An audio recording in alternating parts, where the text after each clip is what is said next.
முன்னாள் முதல்வர் ஸ்டாலின் அவர்கள் மீண்டும் சட்டமன்றத்திற்குள்ள நுழைவதற்கான வாய்ப்பு இருக்கு அப்படிங்கிற மாதிரி முன்னாள் அமைச்சர் KN நேரு ஒரு திருமண விழாவில் பேசியிருக்காரு. அவர் ஒரு சாதாரணமாக இப்படி பேசிவிட்டார் என்று நான் நினைக்கவில்லை. எங்கே அப்பாவை காணும் என்று ஒரு குட்டி கதையை சொன்னார். ஆகவே விஜய் அவர்களுக்கு உணர்த்தக்கூடிய வகையில் ஏதாவது ஒரு தொகுதி இடைத்தேர்தலில் ஸ்டாலின் அவர்களை நிறுத்த வைத்து அவர் சட்டமன்றத்தில் வெற்றி பெற்று எதிர்க்கட்சி தலைவராக அமர்ந்து விஜய் அவர்களுக்கு காட்ட வேண்டும். இந்த மாதிரி அவர் இங்கே தான் இருக்கிறார்.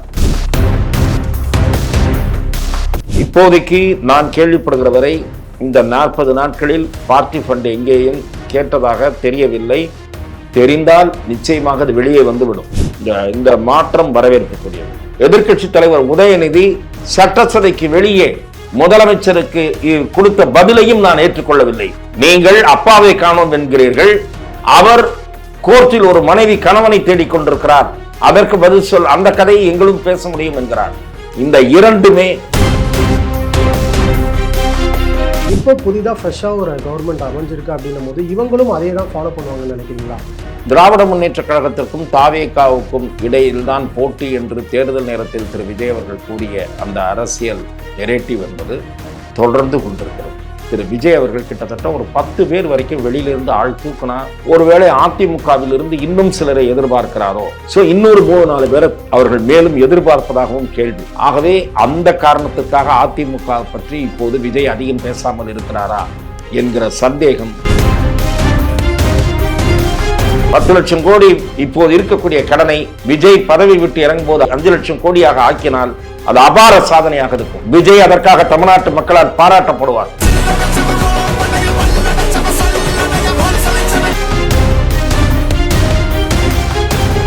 இது போன்ற வீடியோக்களை தொடர்ந்து பார்ப்பதற்கு தமிழ்நாடு டைம்ஸை சப்ஸ்கிரைப் பண்ணிக்கோங்க. எங்களுடைய சமூக வலைதள பக்கங்களான Facebook, Instagram, X பக்கங்களை ஃபாலோ பண்ணிக்கோங்க.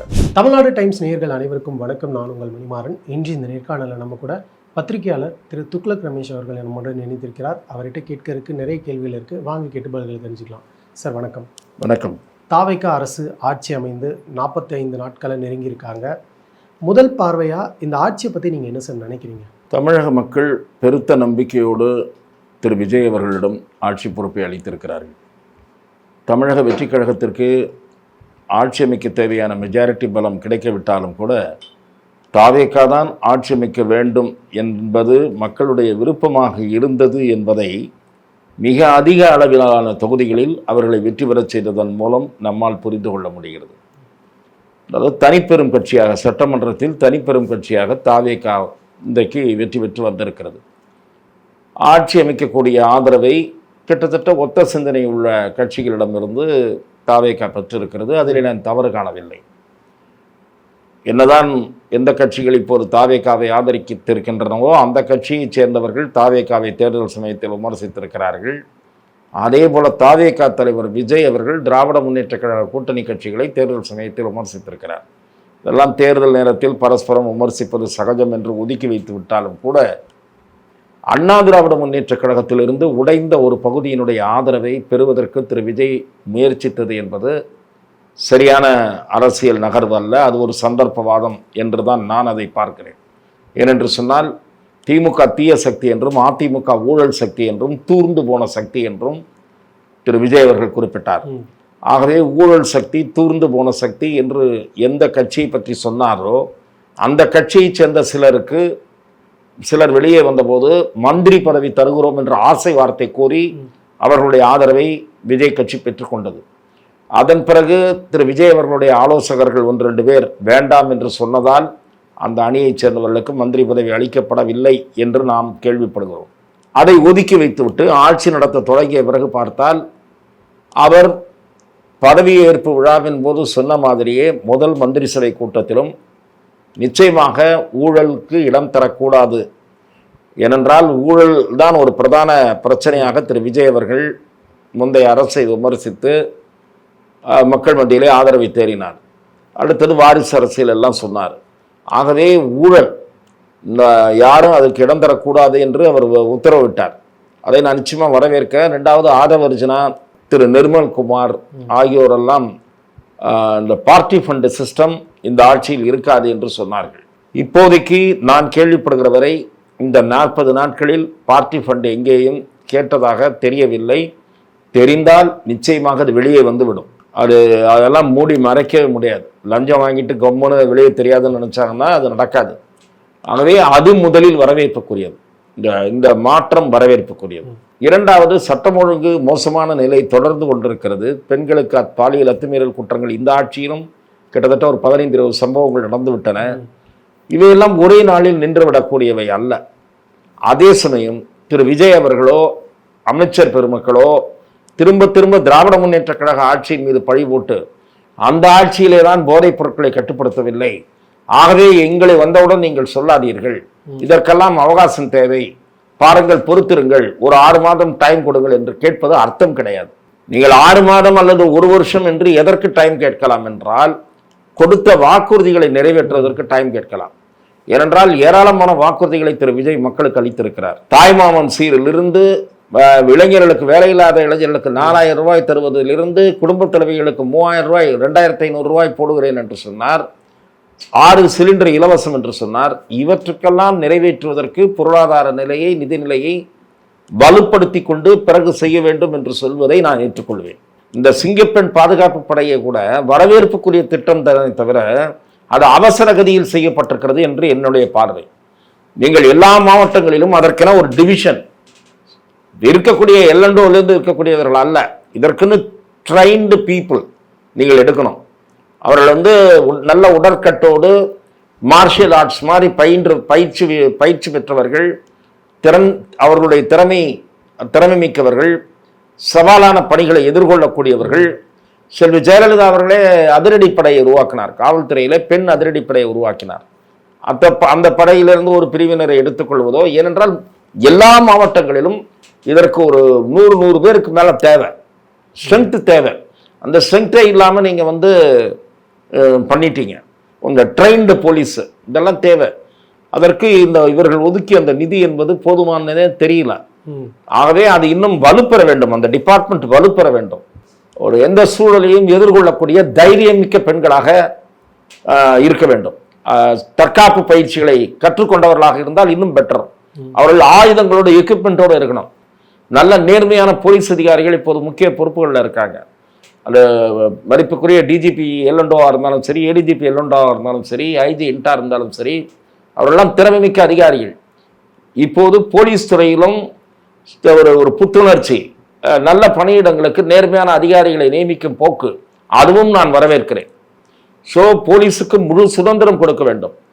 பிரேமலதா, விஜயகாந்த் அவர்கள், டாக்டர் சௌமியா அன்புமணி போன்றவர்கள் பெண்களுடைய நலன் பாதுகாப்பை முன்னிட்டு துணிச்சலாக சில யோசனைகளை கூறியிருக்கிறார்கள்.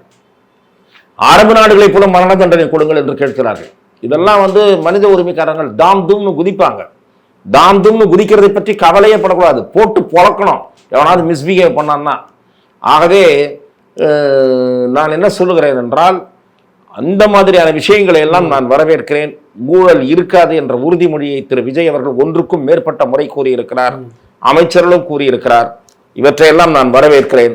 ஆனால் ஆட்களை இழுத்து ஆட்சியை காப்பாற்றிக் கொள்ளுகிற குதிரை பேர அரசியலை நான் கண்டிக்கிறேன். குதிரை பேரம் என்று சொன்னாலே தாவேகாவினருக்கு கோபம் வருகிறது. ஏன் முதலமைச்சரே இரிட்டேட் ஆகிறார்? ஏன் இரிட்டேட் ஆக வேண்டும்? நடந்ததை சொல்லுகிறார்கள், உண்மையை சொல்லுகிறார்கள். உங்களுக்கு ஏன் கோபம் பொத்து கொண்டு வருகிறது? ஆனா குதிரை பேரம் அப்படிங்கிற ஒரு விஷயம் உண்மையாகவே நடந்ததா சார்? ஏன்னா அவர் சட்டசபையில குறிப்பிடும் போதும் எனக்கு இதை புரிஞ்சுக்கிறதுக்கே லேட் ஆச்சு. சோஃபா மாடல்னு சொல்றாங்க, குதிரை பேரம்னு சொல்றாங்க. இதெல்லாம் புரிஞ்சுக்கவே எனக்கு லேட் ஆச்சு. புரிஞ்சுக்கவே லேட் ஆச்சுன்னா சர்க்காஸ்டிசத்தை அல்லது கிரிட்டிசிசத்தை கிண்டலை புரிஞ்சுக்க லேட் ஆகுதுன்னு அர்த்தம். குதிரை பேரம்ன்றது நான் எதனால சொல்றேன்னா, பிட் ப்ரோக்கோன்றது தான் குதிரை பேரம். நீங்க இது வாங்க, உங்களுக்கு இது பண்ணித்தரோன்றது தான். நான் என்ன சொல்றேன், 4 எம்எல்ஏக்கள் எந்த அடிப்படையில் ராஜினாமா பண்ணாங்கன்னா, தியாகம் பண்ணிட்டு இந்த நாட்டுக்கு சுதந்திரம் வாங்கி தந்த விடுதலை போராட்ட வீரர்களை போல தாவேகாவுக்கு பாடுபட்டு நாட்டு மக்களுக்கு சேவையாற்றணும்னு வந்தாங்களா? திரும்ப எம்எல்ஏ பதவி அவர்களுக்கு தரப்படும் என்ற உறுதிமொழி இல்லாமல் எதற்காக சார் ராஜினாமா பண்றாங்க? ஏன்னா ராஜினாமா செய்யும் போதே சொல்றாங்க, நாங்க மக்களுக்கு ஆளுங்கட்சி மூலமா நன்மை செய்ய முடியும்னு நினைக்கிறோம், எங்க தொகுதிக்கு நன்மை செய்ய முடியும்னு நினைக்கிறோம். இப்போ நான் கேள்விப்படுற தகவல் என்னன்னா, அவர்களில் 1-2 பேருக்கு திரும்ப எம்எல்ஏ பதவி கிடைக்குமா என்பது சந்தேகம்ன்றாங்க. அப்போ என்னாச்சு, இவர்கிட்ட ஏமாந்தாங்கன்னு ஆகிப்போச்சு. ஆகவே இதைத்தான், இந்த பிட் ப்ரோக்கோவைத்தான், இல்லை இவர்களுக்கு வாரிய தலைவர் தராருன்னு வச்சுங்க, எதற்காக வாரியத் தலைவர் பதவி நான் கேட்கிறேன். எம்எல்ஏ பதவி ராஜினாமா பண்ணிட்டு இங்க வந்து சேர்ந்ததுனால தானே கொடுக்குறீங்க. இதற்கு பெயர் தான் பிப்ரோகோ, இதற்கு பெயர் தான் பேர அரசியல் என்பது. ஆகவே இந்த பேர அரசியலை, ஆழ்த்தூக்கும் அரசியலை, அடுத்த கட்சியில் ஆள் பிடிக்கும் அரசியலை நான் கண்டிக்கிறேன். நான் வரவேற்கக்கூடிய விஷயங்கள் இருந்தது, இதை நான் ஏற்றுக்கொள்ளவில்லை. அதே போல சட்டசபையில் முதலமைச்சர் ஆளுநர் உரைக்கு நன்றி தெரிவிக்கும் தீர்மானத்தின் மீது பதில் கூறும் போது தேவையில்லாத வகையில் முன்னாள் முதலமைச்சரை பம்புக்கு இழுக்கிற வகையில் குட்டிக்கதை சொல்கிறேன் என்று பரிகாசம் செய்து பேசியதை நான் ஏற்றுக்கொள்ளவில்லை. இத்தகைய பேச்சுக்கள் ரசனை குறைவானவை. இத்தகைய பேச்சுக்கள் நீங்கள் வகிக்கிற பதவிக்கு உகந்த பேச்சு அல்ல. திரு மு க ஸ்டாலின் தேர்தலில் தோல்வியற்று விட்டதாலேயே அவர் செய்த சில அவருடைய ஆட்சி காலத்தில் செய்த சில பணிகள் மக்கள் மறந்துவிட மாட்டார்கள். தேர்தலில் தோல்வியுற்ற காரணத்தினாலேயே திராவிட முன்னேற்ற கழகம் சரிந்து விடாது. திராவிட முன்னேற்ற கழகத்தின் கொள்கைகளில் சில விமர்சனங்கள் எனக்கு உண்டு. அவருடைய ஆட்சியில் நடந்த சில செயல்பாடுகளில் எனக்கு விமர்சனம் உண்டு, அது வேறு விஷயம். ஆனால் ஒரு முதலமைச்சர் சட்டசபையில் பேசுவதற்கென்று சில நெறிமுறைகள் இருக்கின்றன. அந்த அவைக்கென்று ஒரு மாண்பு இருக்கிறது, மரபு இருக்கிறது. அந்த மாண்பு மரபை பற்றி கவலைப்படாமல் பேசிய பேச்சு என்று நான் அதை கண்டிக்க விரும்புகிறேன். சார், சட்டசபையில் அந்த பேச்சு முதல்வர் அவர்கள் பேசினதுக்கு அப்புறம் இன்னொரு பாயிண்டே அவர் குறிப்பிடுறாரு. என்ன அப்படின்னா, அந்த குட்டி ஸ்டோரி சொன்னதுக்கு அப்புறம் இந்த மாதிரி நக்கல் நையாண்டியா என்னாலையும் பேச முடியும், எங்களாலையும் பேச முடியும்னு இந்த நக்கல் நையாண்டி ட்ரிகர் ஆகி வந்த பதில் தானா சார்? இல்ல ட்ரிகர் ஆகி வந்த பதில்னா நான் என்ன சொல்றேன், எதற்கு நீங்க ட்ரிகர் ஆனீங்க? குதிரை பேரத்துக்கு ட்ரிகர் ஆனீங்களா, சோஃபா மாடலுக்கு ட்ரிகர் ஆனீங்களா? எனக்கு புரியல. ட்ரிகர் ஆகி வர்றதுன்னா யார் வர்றான்னா, உங்கள் கட்சியை சேர்ந்த பேச்சாளர்கள் பேசலாம், அதற்கு கூட அவையில் இடம் கிடையாது. சபைக்கு வெளியே உங்கள் பொதுக்கூட்டங்களில் பேசலாம், முதலமைச்சர் பேசக்கூடாது. நான் எதிர்க்கட்சி தலைவர் உதயநிதி சட்டசபைக்கு வெளியே முதலமைச்சருக்கு கொடுத்த பதிலையும் நான் ஏற்றுக்கொள்ளவில்லை. நீங்கள் அப்பாவை காணோம் என்கிறீர்கள், அவர் கோர்ட்டில் ஒரு மனைவி கணவனை தேடிக்கொண்டிருக்கிறார், அதற்கு பதில் சொல், அந்த கதையை எங்களும் பேச முடியும் என்கிறார். இந்த இரண்டுமே ரசனை குறைவானவை, அதாவது வித் சீப் டேஸ்ட் என்பதுதான் என்னுடைய பார்வை. திரு உதயநிதி எதிர்க்கட்சி தலைவர் என்கிற மிக முக்கியமான பொறுப்பை வகிக்கிறார். அவரும் அதை பேசியிருக்க கூடாது. அவர் பேசியது முதலமைச்சருக்கு எதிர்வினை, முதலமைச்சர் பேசியது சோஃபாவுக்கு எதிர்வினை என்று நீங்கள் சொல்கிறீர்கள். இது ஏற்றுக்கொள்ள இயலாது. விஜய் பதவிக்கு பொருத்தமற்ற பேச்சு என்றுதான் நான் அதை பார்க்கிறேன். முன்னாள் முதல்வர் ஸ்டாலின் அவர்கள் மீண்டும் சட்டமன்றத்திற்குள்ள நுழைவதற்கான வாய்ப்பு இருக்கா அப்படிங்கிற மாதிரி முன்னாள் அமைச்சர் KN நேரு ஒரு திருமண விழாவில் பேசியிருக்காரு. ஆல்ரெடி திருச்சி கிழக்கில் அவர் நிற்க போகிறதுக்கான சாத்தியக்கூறுகள் நிறைய இருக்குன்னு நிறைய விஷயங்கள் வந்து ஒரு மாதிரி காசிப் மாதிரி வந்துக்கிட்டே இருந்தது. இப்போ இவர் இந்த மாதிரி ஒரு விஷயத்த சொல்கிறாரு. இதை நம்ம எப்படி புரிஞ்சுக்கிறது சார்? திரு KN நேரு அவர்கள் திராவிட முன்னேற்ற கழகத்தினுடைய முதன்மை செயலாளராக இருக்கக்கூடிய மூத்த நிர்வாகி. அவர் ஒரு சாதாரணமாக இப்படி பேசிவிட்டார் என்று நான் நினைக்கவில்லை. திராவிட முன்னேற்ற கழகத்தில் சில முன்னணி நிர்வாகிகள் மத்தியில் முன்னாள் முதலமைச்சர் திரு மு க ஸ்டாலின் அவர்கள் குளத்தூர் தொகுதியில் தோல்வியடைந்தது குறித்து பெரிய வருத்தம் இருக்கிறது. அவருடைய தோல்வியை பலரும் எதிர்பார்க்கவில்லை, பத்திரிகையாளர்களை கூட பலர் எதிர்பார்க்கவில்லை, நானும் எதிர்பார்க்கவில்லை. சட்டமன்றத்தில் எதிர்க்கட்சி தலைவராக அவர் வரக்கூடிய நிலை வரும் கூட என்று கூட திமுக நினைக்கவில்லை. திமுக என்ன நினைத்தது, ஆட்சிக்கு வந்துவிடும் என்று நினைத்தது. நான் அப்படி நினைக்கவில்லை. நான் தாவேக மிக கணிசமான வாக்குகளை இந்த தேர்தலில் பெறும் என்று முதலிலிருந்தே கூறி வருகிறேன். ஆனால் தாவேக ஆட்சிக்கு வரும் என்று நான் கூட கணிக்கவில்லை. நான் என்ன சொல்லி கொண்டிருந்தேன் என்றால், எந்த கட்சிக்கும் தனிப்பெரும்பான்மை கிடைக்காத சூழல் உருவாகும் என்று சொல்லி வந்தேன். திமுக அதிக இடங்களில் வெற்றி பெறக்கூடிய வாய்ப்பு இருக்கிறது என்று சொல்லி வந்தேன். ஆட்சியை பிடிக்கும் என்று கூறவில்லை. ஆகவே பலரும் எதிர்பார்க்காத ஒரு தேர்தல் முடிவு. இந்த சூழலில் சட்டமன்றத்தில் கவர்னர் உரைக்கு பதிலளிக்கும் போது முதலமைச்சர் அவர்கள், நான் ஏற்கனவே உங்களிடம் கூறியதைப் போல முன்னாள் முதலமைச்சரை சீண்டும் வகையில் எங்கே அப்பாவை காணும் என்று ஒரு குட்டி கதையை சொன்னார். ஆகவே இது திமுகவினரை கொதிக்க வைத்து விட்டது. அன்றைக்கே அவர்கள் கடுமையாக எதிர்வினையாற்றினார்கள். ஆகவே விஜய் அவர்களுக்கு உணர்த்தக்கூடிய வகையில் ஏதாவது ஒரு தொகுதி இடைத்தேர்தலில் ஸ்டாலின் அவர்களை நிறுத்த வைத்து அவர் சட்டமன்றத்தில் வெற்றி பெற்று எதிர்க்கட்சி தலைவராக அமர்ந்து விஜய் அவர்களுக்கு காட்ட வேண்டும், இந்த மாதிரி அவர் இங்கே தான் இருக்கிறார். ஆனால் திரு ஸ்டாலின் அவர்கள் இதை கடந்து போவதற்கு நேற்று ஒரு திருமண விழாவிலே பதில் சொன்னார். அப்பாவை அங்கே தேடாதீர்கள், அப்பா மக்கள் மன்றத்தில் இருக்கிறேன், நான் மக்களிடம் இருக்கிறேன், மக்களோடு இருக்கிறேன், தினசரி மக்களை சந்தித்துக் கொண்டிருக்கிறேன், முதலமைச்சராக இருந்தபோதும் சந்தித்தேன், நான் கையெழுத்திட்ட கோப்புகளிலெல்லாம் பயன்பெற்றவர்கள் மக்கள், அந்த மக்களோடு நான் இருக்கிறேன், அவர்கள் குடும்பங்களில் இருக்கிறேன் என்று நாகரிகமாக பதில் சொன்னார். அவர் தேர்தலில் போட்டியிடுவாரா என்பது ஒரு பலத்த எதிர்பார்ப்பை தோற்றுவித்திருக்கிறது. திருச்சி கிழக்கிலே நிற்கப் போகிறாரா என்பது எனக்கு தெரியாது. திராவிட முன்னேற்றக் கழகம் ஒருவேளை அவர் தேர்தலில் நிற்க வேண்டும் என்று அவருடைய முன்னணி தலைவர்கள் எல்லாம் வலியுறுத்துவதை கேட்டு அவர் அப்படி ஒரு முடிவெடுப்பதாக இருந்தால் அவர் நிச்சயமாக மிக உறுதியாக வெற்றி பெறக்கூடிய தொகுதியாக பார்த்துத்தான் தேர்ந்தெடுப்பார்கள் என்று நான் நம்புகிறேன். அவர் போட்டியிடுகிறாரா இல்லையா என்பதை அறிய நானும் காத்திருக்கிறேன். சார், இப்போ அந்த ஆட்சி அமைந்ததுக்கப்புறம் நிதிநிலை அறிக்கை வெளியிட்டதை பார்த்தோம். இப்போ 2 நாளைக்கு முன்னாடி கூட மின்சாரத்துறையினுடைய அந்த நிதிநிலை அறிக்கை வெளியிட்டிருக்காங்க. மின்சாரத்துறையில் ஏகப்பட்ட கடன்கள் இருக்கிறதா சொல்லப்படுது. குறிப்பாக 2006 அவங்க கணக்கிடும்போது 2011 2021 வரைக்குமான அதிமுக ஆட்சியின் காலத்தில் தான் மின்சாரத்துறைக்கு நிறைய நஷ்டம் ஏற்பட்டு இருக்கு. அந்த நஷ்டம் 2021 2026 திமுக ஆட்சி காலத்தில் குறைக்கப்பட்டிருக்கிறதா இன்றைய மின்சாரத்துறை அமைச்சர் நிர்மல்குமாரே பதிவிடுறாரு. அப்போ அவங்களுடைய ஆட்சியில் மின்சாரத்துறை சரியான முறையில் தான் சார் பயணிச்சிருக்கு. நான் கடந்த 40 ஆண்டுகளாக சட்டமன்ற நிகழ்வுகளை பதிவு செய்து வருகிறேன். அதில் இந்த ஒரு 20 ஆண்டு காலம் இருக்கிறதுல 2006 இல்லை 2006 ஏற்பட்ட காலம் இருக்குல்ல, இதுதான் மின்சாரத்துறையில் நிறைய சிக்கல்கள் பேசப்பட்ட காலம். குறிப்பாக திரு ஆற்காடு வீராசாமி அவர்கள் மின்சாரத்துறை அமைச்சராக இருந்தபோது தமிழகம் கடுமையான மின்வெட்டை சந்தித்தது. அதற்கு அவர் காரணம் அல்ல. அதாவது ஆன்கோயிங் ஸ்கீம்ஸ் எல்லாம் உரித்த காலத்தில் நிறைவேற்றப்பட்டால் அதே போல எவ்வளவு தேவை அதிகரிக்கும் என்று கருதி அதற்கேற்ப திட்டங்கள் வகுக்கப்படாவிட்டால் இந்த பிரச்சனை ஏற்படும். குறிப்பாக கோடை காலத்தில் இது கடுமையாக எதிரொலிக்கும். அந்த பிரச்சனையை தான் இப்போதைய அரசு சந்தித்துக் கொண்டிருக்கிறது. ஆன்கோயிங் ஸ்கீம்ஸ் ரைட் டயத்தில் டிஎம்கே பீரியட்லையும் முடிந்ததல்ல, அதிமுக பீரியட்லையும் முடிந்ததாக எனக்கு தெரியல. சில ஸ்கீம்ஸ் எல்லாம் இந்த மாதம் இந்த வருஷத்தில் கமிஷன் ஆகிடும். ஆனால் கமிஷன் பண்ணுறதுன்னா நிறுவுறது. நான் சொல்கிற கமிஷன் வாங்குறது இல்லை, பிளான்ட் கமிஷன். ஸோ அது தொடங்காமல் இருந்திருக்கிறது. அதனால் அதிக விலை கொடுத்து வெளியிலிருந்து மின்சாரம் வாங்க வேண்டியது. மின்சாரத்தை அப்படி அதிக விலை கொடுத்து வாங்கும்போது எக்ஸஸாக ரேட்டை ஃபிக்ஸ் பண்ணி கமிஷன் வாங்கினார்கள் என்ற குற்றச்சாட்டு திமுக ஆட்சியின் மீதும் உண்டு, அதிமுக ஆட்சியின் மீதும் உண்டு. ஆகவே அதில் நிர்மல்குமார் கூறுவதில் தவறு இருப்பதாக நான் பார்க்கவில்லை. குற்றச்சாட்டுக்களை கூறிக்கொண்டிருக்காமல் நடவடிக்கை எடுங்கள். ஆதாரம் இருந்தால் வழக்கு பதிவு செய்து நடவடிக்கை எடுங்கள். வழக்கு பதிவு செய்து நடவடிக்கை எடுத்தால் யாரும் எதிர்க்கப் போவதில்லை.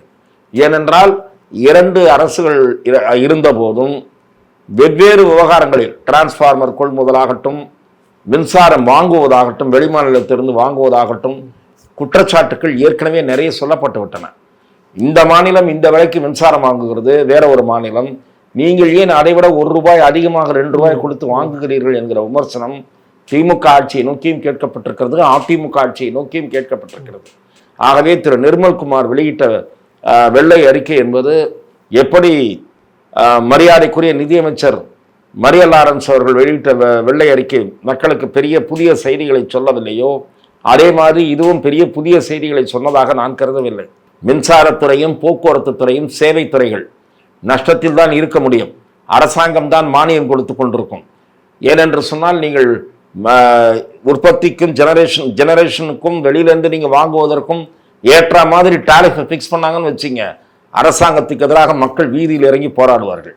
அதனால தான் இன்றைய மின்துறை அமைச்சர் கூட என்ன சொல்லியிருக்கிறார், மின்சார கட்டணம் அடுத்த ஓராண்டுக்கு உயர்த்தப்படாது அல்லது இந்த ஆண்டு உயர்த்தப்படாது என்று சொல்லியிருக்கிறார். ஏனென்றால் பஸ்ஸும் அதே ரேட்டு தான் உங்களுக்கு. நீங்கள் பார்த்தீங்கன்னா நிறைய பஸ்ஸு க்ரௌடடாக போகும், சில பஸ்ஸு காலியாக போகும். அந்த காலியாக போகிற ஏரியாவுக்கும் சேர்த்து பஸ்ஸை இயக்கி தான் ஆகணும். 10 பேரோ 15 பேரோ இருக்கிற போயிட்டு வந்துட்டு இருந்தாலும், ஏன்னா அது ஒரு சேவைத்துறை, சர்வீஸ் செக்டார். ஆகவே இதில் விமர்சனம் பண்ணுறதுல பிரயோஜனம் இல்லை. அவங்க பீரியடில் நஷ்டம் அதிகரித்து இதெல்லாம் பிரயோஜனம் இல்லை. அதுக்கு பதிலாக நீங்கள் பர்ச்சேஸில் ஊழல் நடந்ததுன்னா அதை நடவடிக்கை எடுக்க வேண்டும். அந்த குற்றச்சாட்டு புதிதல்ல, பழைய குற்றச்சாட்டு. அதே மாதிரி தான் நம்ம ஃபைனான்ஸ் மினிஸ்டர் அறிக்கைக்கு நான் சொல்கிறேன். 5 லட்சம் கோடி கடன் திமுக ஆட்சியில், அதிமுக ஆட்சி முடியும் போது, திமுக ஆட்சி முடியும் போது 10 லட்சம் கோடி ஆயிடுச்சுன்றாரு. விஜய் முடியும் போது 10 லட்சம் கோடி 5 லட்சம் ஆக்கிடுவாரா? நான் கேட்குறேன். 10 லட்சம் கோடி இப்போது இருக்கக்கூடிய கடனை விஜய் பதவி விட்டு இறங்கும் போது 5 லட்சம் கோடியாக ஆக்கினால் அது அபார சாதனையாக இருக்கும். விஜய் அதற்காக தமிழ்நாட்டு மக்களால் பாராட்டப்படுவார். முடியுமா? உங்கள் ஆட்சியிலும் கடன் உயரத்தான் உயரும். ஏன்னா நீங்கள் கொடுத்த வாக்குறுதிகள் அப்படி. கொடுத்த வாக்குறுதிகளை நிறைவேற்றலன்னா கடன் உயராது. நீங்க நாமம் போட்டீங்கன்னு வச்சுங்கப்பா, மக்களுக்கு எதையுமே நிறைவேற்றாம, அதாவது 2500 ரூபா தாய்மாமன் சீனு, வேலையில்லாத இளைஞர்களுக்கு 4000, 6 சிலிண்டரு, இதெல்லாம் என்ன பண்ணுவீங்க? எங்கேருந்து பண்ணுவீங்க? சொந்த நிதி வருவாயிலிருந்து பண்ணிடுவீங்களா? சொந்த நிதி வருவாய் இருக்கா? மாநிலத்தின் சொந்த நிதி வருவாய் சுருங்கி கொண்டே இருக்கிறது. செலவு அதிகரித்துக் கொண்டிருக்கிறது, வட்டி கட்டுவது அதிகரித்துக் கொண்டிருக்கிறது. கேபிட்டல் எக்ஸ்பெண்டிச்சரே இவர்களால் அதிகம் செய்ய முடியவில்லை. அதாவது மூலதன செலவு, உருப்படியான செலவு, பாலம் கட்டுறது, ரோடு போடுறது, இதெல்லாம் கேபிட்டல் பில்டிங் கட்டுறது, இதெல்லாம் கேபிட்டல் எக்ஸ்பெண்டிச்சர். ஆகவே இந்த அரசாங்கத்தினுடைய செயல்பாட்டை இனிமேல் பொறுத்திருந்து பார்த்து 6 மாதம் கழித்து நாம் மதிப்பிடுவோம். இப்போதைக்கு இவர்கள் வெளியிட்டிருக்கக்கூடிய வெள்ளை அறிக்கைகள் எல்லோருக்கும் தெரிந்த பழைய தகவல்களை உள்ளடக்கிய பழைய அறிக்கைகள் என்றுதான் நான் பார்க்கிறேன். சார், இப்போ நீங்கள் குறிப்பிட்டதுலேருந்து ஒரே ஒரு சின்ன கேள்வி என்ன அப்படின்னா, மின்சாரத்துறை அமைச்சர் பேசும்போதே சொல்கிறாரு அடுத்த ஓராண்டுக்கு நம்ம மின்சார கட்டணத்தை உயர்த்த போகிறது இல்லை அப்படின்னு சொல்லி.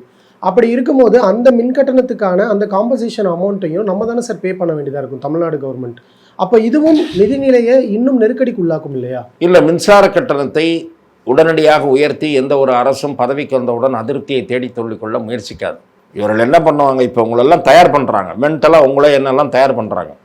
வெள்ளை அறிக்கை நிதிநிலை பாருங்க மோசமாக இருக்குது, அதனால கொஞ்ச நாள் எங்ககிட்ட இலவசம்லாம் கேட்காதீங்க, எதிர்பார்க்காதீங்க.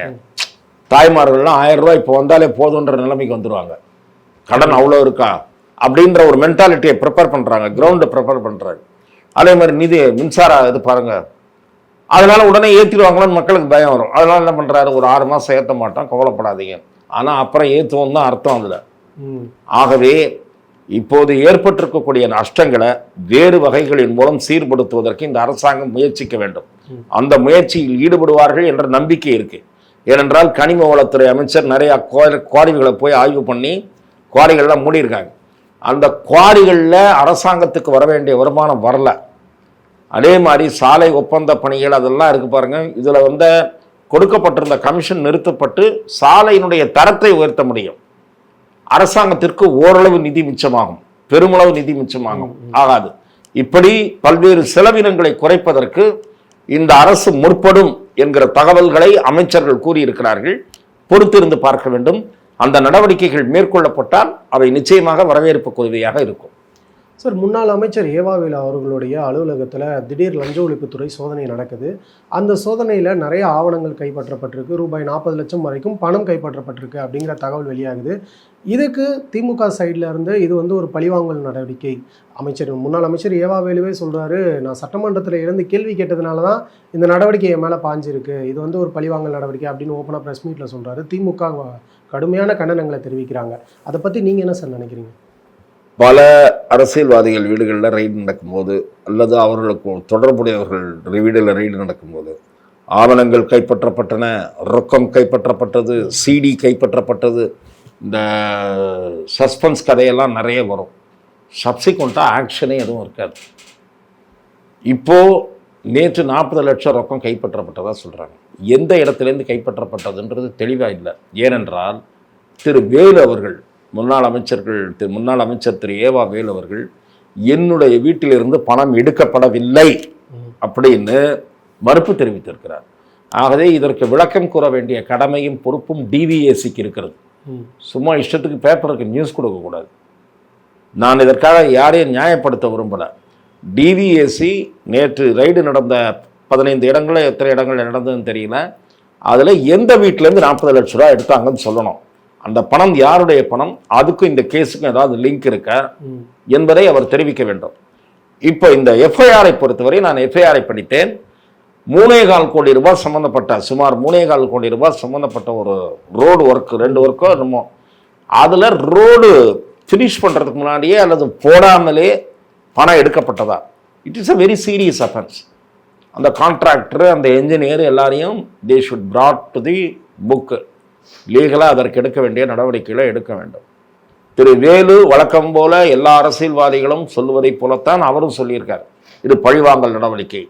இது யார் சொல்லலைன்னு நினைக்கிறீங்க நீங்கள்? திமுக முன்னாள் அமைச்சர்கள் சொல்லியிருக்காங்க, அதிமுக முன்னாள் அமைச்சர்கள் சொல்லியிருக்காங்க. 2 பேர் தான் ஆட்சியில் இருந்திருக்காங்க. ஒரு ஆட்சி போய் இன்னொரு ஆட்சி மாறின உடனே பழக்கப்படுவாங்க. ஸோ இந்த இந்த விவகாரம் 3.2 கோடி ரூபாய் விவகாரம் உட்பட பல்வேறு விவகாரங்கள் நிலுவையில் இருக்கின்றன. இந்த வழக்குகளுடைய அதாவது குற்றச்சாட்டு பதிவு, இந்த வழக்கினுடைய விசாரணை இவையெல்லாம் உரிய முறையில் நடத்தப்படுகின்றனவான்னு நம்ம பார்க்கணும். ஏன்னா திரு நிர்மல்குமார் 1000 கோடி ரூபாய் டெண்டரில் முறைகேடுன்றாரு. ஆனால் அதை அவர் ஸ்பெசிஃபை பண்ணி சொன்னாரான்னா இல்லை, நாங்கள் நிறைய ஆராய்ஞ்சு பார்த்தோம். சொல்லிட்டு என்ன சொல்கிறாரு, கமிஷன் கொடுத்தவர்கள், நல்லா கவனிங்க, பார்ட்டி ஃபண்டு கொடுத்தவர்கள் யாராவது எங்களுக்கு தகவல் சொல்லுங்க, ஆதாரத்தை நம்மகிட்ட கேட்குறாரு. கமிஷன் கொடுத்தவர்கள் தகவல் சொன்னால், நம்மகிட்ட கேட்குறாருன்னா பப்ளிக்கு சொல்கிறார், கமிஷன் கொடுத்தவங்க சொன்னால் நாங்கள் ஆக்ஷன் எடுப்போம், நாங்கள் அந்த பணத்தை வாங்கி தருவோம் இப்படின்னு ஒரு சொல்கிறார். நான் கேட்குறேன், விசாரணைக்கு உத்தரவிட்டு விட்டால் விசாரணை ஏஜென்சி அதை கண்டுபிடிக்க வேண்டிய பொறுப்பு இருக்கிறது. அதே மாதிரி 1000 ரூபான்னு ஸ்வீப்பிங்காக சொல்கிறார் அவர். 1000 கோடி முறைகேடுன்னு என்னென்ன டெண்டரில் என்னென்ன முறைகேடுன்னு there is no specification in honourable minister statement. ஆகவே இவற்றையெல்லாம் சேர்ந்தே நீங்கள் விளக்க வேண்டும். குற்றச்சாட்டுக்கள் மேலெழுந்த வாரியாகவும் 10ஆம் பொதுவாகவும் இருக்கக்கூடாது. சம்பந்தப்பட்டவர்கள் தவறு செய்திருந்தால் அவர்கள் மீது வழக்கு பதிவு செய்து நடவடிக்கை எடுக்கலாம், தாராளமாக எடுக்கலாம். அதை மக்களும் வரவேற்பார்கள். ஆனால் இதுவரை பதிவு செய்யப்பட்ட பல வழக்குகள் இன்னமும் ஆழ்ந்த உறக்க நிலையிலேயே இருக்கின்றன என்பதுதான் நம்முடைய பத்திரிகையாளர்களுடைய அனுபவம். இப்போ கடந்த காலங்களில் பார்த்தோம்னா அதிமுக விசஸ் டிஎம்கேன்னு இருக்கும், இல்லை டிஎம்கே விசஸ் அதிமுகன்னு இருக்கும். அதனால அந்த நிலை தொடர்ந்தது. இப்போ புதிதாக ஃப்ரெஷ்ஷாக ஒரு கவர்மெண்ட் அமைஞ்சிருக்கு அப்படின்னும் போது இவங்களும் அதே தான் ஃபாலோ பண்ணுவாங்கன்னு நினைக்கிறீங்களா? திராவிட முன்னேற்ற கழகத்திற்கும் தாவேகாவுக்கும் இடையில்தான் போட்டி என்று தேர்தல் நேரத்தில் திரு விஜய் அவர்கள் கூறிய அந்த அரசியல் நெரேட்டிவ் என்பது தொடர்ந்து கொண்டிருக்கிறது. அது ஒரு வெறுப்பு அரசியலாக கொஞ்சம் கொஞ்சமாக மாறிக்கொண்டிருக்கிறது. திமுக குறித்த தாவேகாவினுடைய குற்றச்சாட்டுக்கள், அந்த முந்தைய அரசை தீவிரமாக முத்திரை குத்துவது, இதெல்லாம் தாவேகா அதிமுகவை ஒரு பொருட்டாகவே நினைக்கவில்லையோ அல்லது அதிமுக ஆட்சியில் தவறே நடக்கவில்லை என்று சொல்ல வருகிறார்களா என்று தெரியவில்லை. ஆனால் திரு விஜய் அவர்கள் சொன்னார், 2017 2026 வரை பல்வேறு துறைகளில் தவறுகள் நடந்திருக்கின்றன. 2017 21 வரை ஆட்சியில் இருந்தவர் திரு எடப்பாடி பழனிசாமி. ஆகவே அது குறித்தும் இவர்கள் பேசுவார்களா என்பதை நாம் பொறுத்திருந்துதான் பார்க்க வேண்டும்.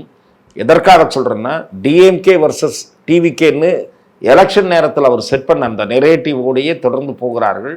இதில் தனிப்பட்ட விமர்சனங்கள் தலை தூக்கி இருக்கின்றன. தனிமனித அவதூறுகள் சமூக வலைத்தளங்கள் வாயிலாகவும் பகிரப்படுகின்றன. வெறுப்பு அரசியல் இருதரப்பிலும் உமிழப்படுகிறது.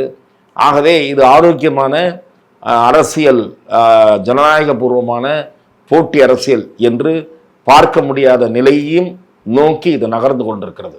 என்னுடைய இறுதி கேள்வி என்னன்னா சார், இப்போ நீங்கள் குறிப்பிட்டதுலேருந்து தான் என்ன அப்படின்னா, திமுக விசஸ் தாவேகா அப்படின்னு போயிட்டு இருக்கும்போது அதிமுகவினுடைய பழைய ஊழல் கோப்புகள் இப்போ வரைக்கும் விஜய் பார்க்கலையோ அப்படின்ற ஒரு கேள்வி இருக்கே சார். அதிமுகவின் மீது மட்டும் ஒரு கரிசனம் இருந்துக்கிட்டே இருக்க மாதிரி தெரியுது சார். தெரியல, ஒருவேளை அவர் அதிமுகவிலிருந்து ஆட்களை இழுக்கிற வேலையில் ஈடுபட்டிருக்கிறதுனால் இதில் ஏதாவது இடையூறு வந்துவிடக்கூடாது என்று நினைக்கிறாரான்னு தெரியல. ஏன்னா திரு விஜய் அவர்களுக்கு 120 உறுப்பினர்கள் ஆதரவு என்று சொன்னால் அவருடைய கட்சி 107 போக மீதியெல்லாம் 13 உறுப்பினர்கள் வெளியிலிருந்து கிடைத்த ஆதரவு. அந்த வெளியிலிருந்து கிடைத்த ஆதரவில் 1-2 கட்சிகள் எப்போது வேண்டுமானாலும் தங்கள் ஆதரவை விலக்கிக் கொள்ளலாம் என்கிற காரணத்தால் திரு விஜய் அவர்கள் கிட்டத்தட்ட ஒரு 10 பேர் வரைக்கும் வெளியிலிருந்து ஆள் தூக்குனா நம்ம கட்சிக்கு நல்லதுன்னு தாவேகாவை சேர்ந்த சிலர் நினைப்பதாக, அவர்களையெல்லாம் நம் கட்சியில் சேர்த்து அவர்களுக்கு சீட்டு கொடுக்கலாம், இல்லை நம்ம ஆட்களை அங்கே நிற்க வைத்து இதே சூட்டோடு இப்போ ஒரு தேர்தலில் வெற்றி பெற்ற அதே சூட்டோடு வெற்றி பெற்று விடலாம் என்று கணக்கிடுவதாக நாங்கள் பத்திரிகையாளர்கள் கேள்விப்படுகிற செய்தி வார பத்திரிகைகளில், தினசரி பத்திரிகைகளில் யூகங்களாக வெளிவருகிறது. டெலிவிஷன் சேனல்களிலும் இப்போது காசிப் எல்லாம் போட ஆரம்பித்து விட்டார்கள். ஆகவே எதற்காக சொல்லுகிறேன் என்றால், நீங்கள் கேட்டது ஒருவேளை அதிமுகவை பற்றி ஏன் அமைதி காக்கிறார் என்றால், ஒருவேளை அதிமுகவிலிருந்து இன்னும் சிலரை எதிர்பார்க்கிறாரோ. ஏற்கனவே 4 பேர் ராஜினாமா பண்ணியிருக்காங்க. விஜயபாஸ்கர் ராஜினாமா பண்ணிட்டாரு, சேர்றதுக்கு வெயிட்டிங்கில் இருக்கார். விஜய் முன்னிலையில் தான் சேருவேன் அப்படின்னு பிடிவாதம் பிடிக்கிறாராம். ஸோ இன்னொரு 3-4 பேரை அவர்கள் மேலும் எதிர்பார்ப்பதாகவும் கேள்வி. ஆகவே அந்த காரணத்திற்காக அதிமுக பற்றி இப்போது விஜய் அதிகம் பேசாமல் இருக்கிறாரா என்கிற சந்தேகம் உங்களைப் போலவே எனக்கும் வந்திருக்கிறது. உங்களுடைய நேரத்தை பயந்தமைக்கு ரொம்ப நன்றி சார். வாய்ப்புக்கு நன்றி.